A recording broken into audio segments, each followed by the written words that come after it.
Hey y'all, welcome to the Style Chronicles. I almost said spring. Welcome to the Style Chronicles. I wanted to share a spring outfit of the day with you guys and show you guys what I'm wearing lately. It's been kind of a crazy 2 weeks here in Houston. Last week I had a funeral to attend. My 97-year-old aunt passed away. It was very sad. She has been just such a fixture in my family's life for so many years that it was very difficult to say goodbye to her. She's my grandmother's sister, and she lived with my grandmother, and now my grandmother's alone, and it's just kind of crazy. And then, you know, just to be able to say you've been sisters for 94 plus years is crazy. So anyway, we did that last year, funeral and everything. Did not feel like filming at all. And I realized I haven't shared anything for spring yet. So this is my spring outfit. Like I said, I'm getting back into the groove of everything. It was actually really cold this week.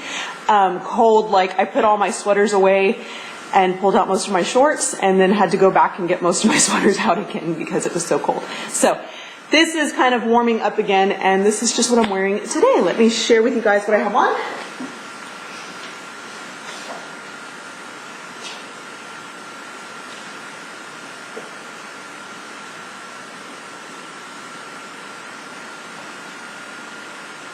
So these are the Merona shorts from Target. These are the 5-inch. I usually like either the 5-inch or the 3-inch. 3-inch are about that short.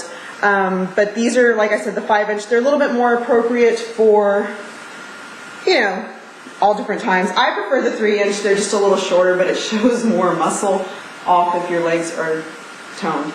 But as long as they're about this long, I'm good.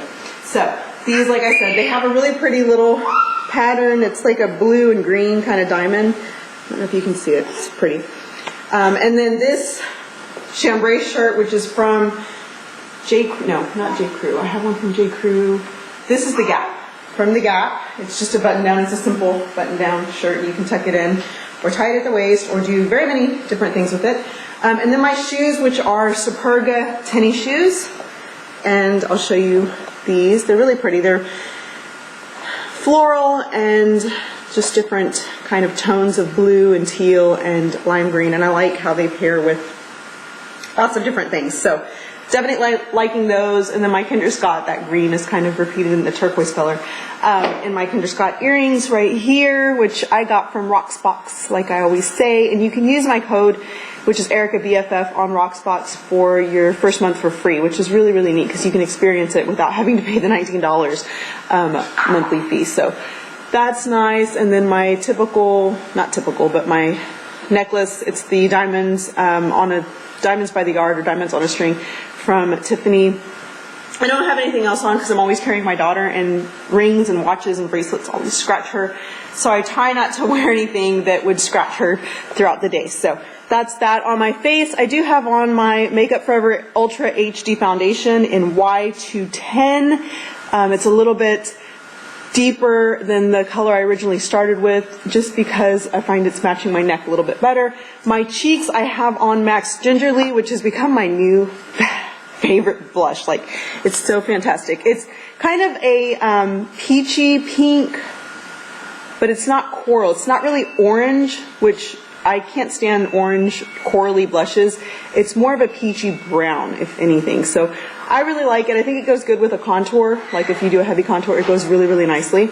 So using that, I also used it in my crease, just to create the crease. And then I do have on some Fascinate Liner in my waterline, some Maybelline Precision Liquid Liner to create my wing. And then on my lid, I have Butter London's Eye Color in Fancy Flutter, which I use this shade right here. This one, it's so pretty. I just accidentally swatched it for you guys right there.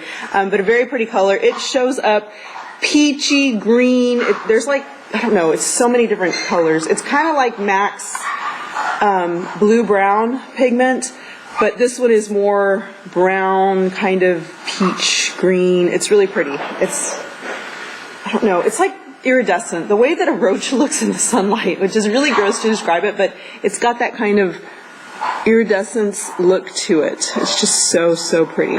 So that's what I have on. And then on my lips, I just have on a lip balm. I didn't do anything special to them because I don't know, it's just a regular day. For my liner, I'm finding with hooded eyes that the more I extend out here, the better it looks. If I try to do like a wing that goes in and, you know, comes like really close to my line, it doesn't look all that great. And then if I pull the line out further this way, it looks better. So I think with hooded eyes, you just have to make sure you get past that crease and then just pull out as far as you can on the edge in order to get it more, and then just very, very thinly line the inner corners or the inside of your lid. So my line has to be very, very thin, because if not, it's touching this upper portion of my lid and it's transferring, and it just looks thick and heavy, and it doesn't do anything to my eyes but make them look smaller. So that is my kind of advice for liquid eyeliner or black eyeliner for the cat eye kind of winged look. So thank you guys so much for watching and for kind of hanging out for a week or two while I got myself together after losing my aunt, and also kind of just into spring. So thank you. Talk to you guys later. Bye bye.